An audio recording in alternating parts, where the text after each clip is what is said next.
জাতীয় নাগরিক পার্টি এনসিপির আহ্বায়ক নাহিদ ইসলাম বলেছেন, গোপালগঞ্জকে চিরতরে মুজিববাদ থেকে মুক্ত করা হবে। দুপুরে ফরিদপুরের জনতা ব্যাংকের মোড়ে জুলাই পদযাত্রা উপলক্ষে আয়োজিত সমাবেশে তিনি কথা বলেন। নাহিদ ইসলাম বলেন, গোপালগঞ্জকে ফ্যাসিস্ট ও ডেভিলরা তাদের আশ্রয় কেন্দ্র বানিয়েছে। তারা এনসিপির পূর্ব ঘোষিত শান্তিপূর্ণ কর্মসূচিতে আক্রমণ করেছে।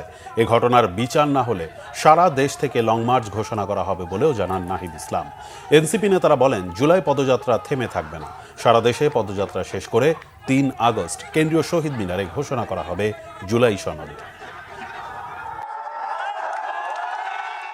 গতকাল গোপালগঞ্জে আপনারা দেখেছেন আওয়ামী লীগের সন্ত্রাসীরা তারা জঙ্গিবাদের দীক্ষা নিয়ে এনসিপি এবং অভ্যুত্থানের নেতাদের উপরে মরণঘাতী আক্রমণ করার চেষ্টা করেছে।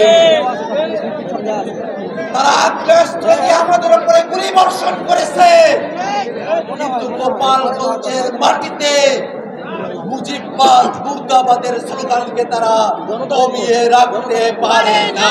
গোপালগঞ্জের সাধারণ জনগণকে আমরা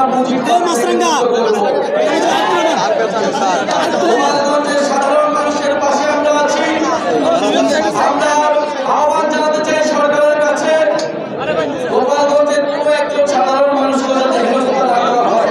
মুজিববাদী সন্ত্রাসীদের ৫ই আগস্ট আমরা পরাস্ত করেছি। আমরা এখন সময় দিচ্ছি আইনিভাবে শান্তিপূর্ণভাবে এই সকল সন্ত্রাসীদের গ্রেফতার করা হোক।